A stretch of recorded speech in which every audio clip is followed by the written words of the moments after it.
lihat. Saudaraku, Yesus mengasihi kita.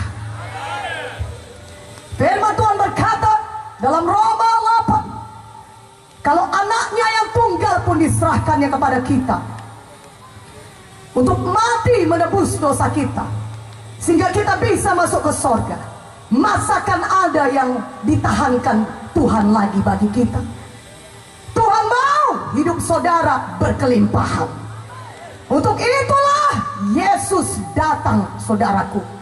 Untuk itulah Dia mati bagi kita. Firman-Nya berkata, oleh pilur Yesus saudara sudah sembuh. Maka pada malam hari ini, dimanapun saudara berada, percaya firman Tuhan ini, maka saudara akan menerima kesembuhan saudara. Katakan amin. Setan itu jahat. Setan itu datang mencuri, membunuh, dan membinasakan. Yohanes 10 ayat 10 mengatakannya.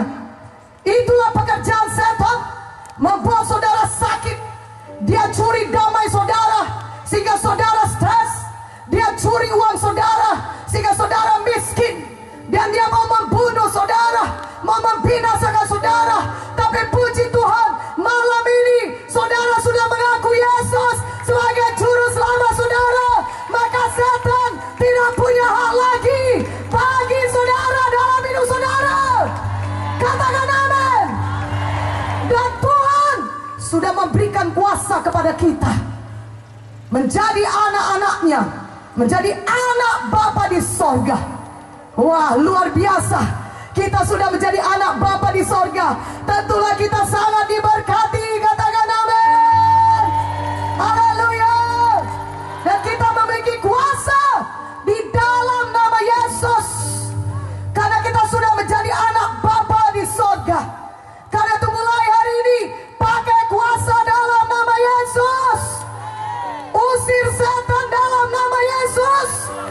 Sebelum pun dia datang kepada saudara, usir terlebih dahulu dalam nama Yesus. Katakan amin. Dalam nama Yesus, roh kematian, roh pembunuh tidak bisa menjamah saya. Dalam nama Yesus, roh kecelakaan tidak bisa menjamah saya. Dalam nama Yesus. Maka saudara akan lihat Tuhan akan melindungi saudara. Saudara akan lihat setan akan lari, karena dia tidak bisa melawan nama Yesus. Amin. Firman Tuhan berkata, usir setan, lawan setan dalam nama Yesus, maka ia akan lari daripadamu. Pakai kuasa dalam nama Yesus. Amin. Pada malam hari ini, saya mau menunjukkan kepada saudara kuasa firman Tuhan yang sama berkuasanya dengan Tuhan Yesus sendiri. Banyak orang berkata, itu mujizat sudah lama berlalu. Tidak ada mujizat lagi, karena Tuhan Yesus sudah di sorga. Dulu pada waktu zaman Tuhan Yesus duduk di bumi ini, tinggal di bumi ini, ada mujizat, karena Tuhan Yesus ada di bumi. Saya mau katakan kepada saudara, dulu ada mujizat, sekarang juga masih ada mujizat. Karena Yesus Kristus tetap sama, baik kemarin, hari ini, maupun selama-lamanya. Berikan kemuliaan bagi Tuhan Yesus. Lebih meriah, lebih meriah, lebih meriah. Haleluya. Yang rindu mujizat Tuhan, katakan amin. Katakan amin. Kuasa firman Tuhan masih ada sampai saat ini, karena Yesus Kristus tetap sama. Amin. Kalau dulu dia berjalan-jalan dengan tubuhnya di dunia ini, di bumi ini, selama 33,5 tahun, lebih lagi pada saat ini firman Tuhan bisa bekerja dan menyembuhkan saudara atau mengadakan mujizat dalam hidup saudara. Katakan amin. Haleluya. Walaupun Tuhan Yesus tidak ada dengan tubuhnya di bumi ini pada zaman sekarang ini, tapi ada kuasa firman Tuhan yang sama berkuasanya dengan Tuhan Yesus sendiri. Katakan amin dengan lebih kuat.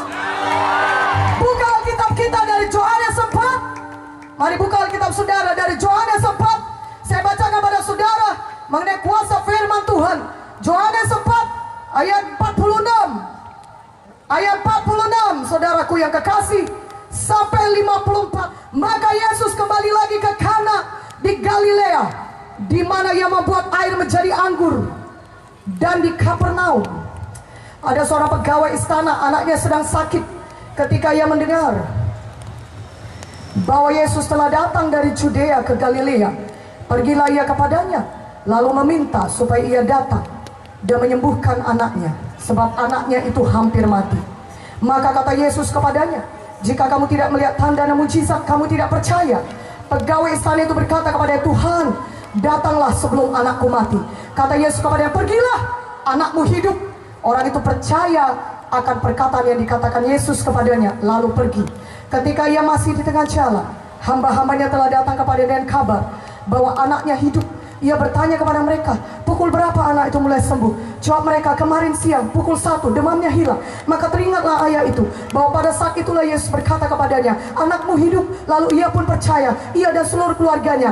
Dan itulah tanda kedua yang dibuat Yesus ketika ia pulang dari Judea ke Galilea. Saudaraku yang kekasih, Yesus kembali ke Kana. Dan di sana pegawai istana dari Kapernaum, saudara, dari daerah Kapernaum mendengar Yesus sudah ada di Kana.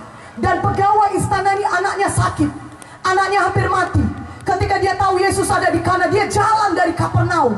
Dia jalan jauh, itu kira-kira 40 km sampai ke Kana. Saudaraku yang kekasih dalam nama Yesus, pegawai istana itu jalan demikian jauh menjumpai Yesus, berkata, Yesus, anakku sakit dan hampir mati, mari datang ke rumahku, sembuhkan dia.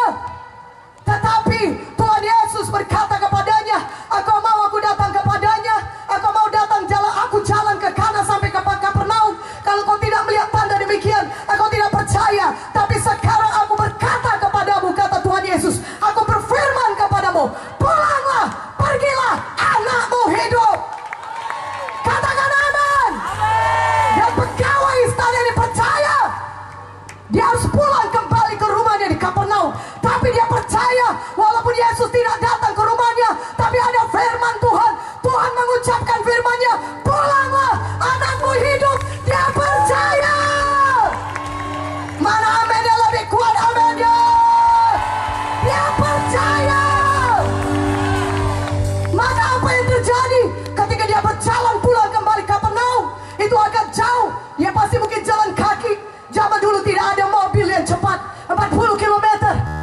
Dia pulang, ketika dia hampir sampai ke rumahnya, hamba-hambanya dari rumahnya datang kepadanya, Bapak, anakmu sudah sembuh. Dia bertanya, kapan anakku itu sembuh? Kira-kira jam 1 siang, demamnya hilang. Dan dia ingat ketika itulah Yesus menyampaikan firman-Nya, berkata, pergilah, anakmu hidup. Mana amennya? Yang mengerti katakan amin.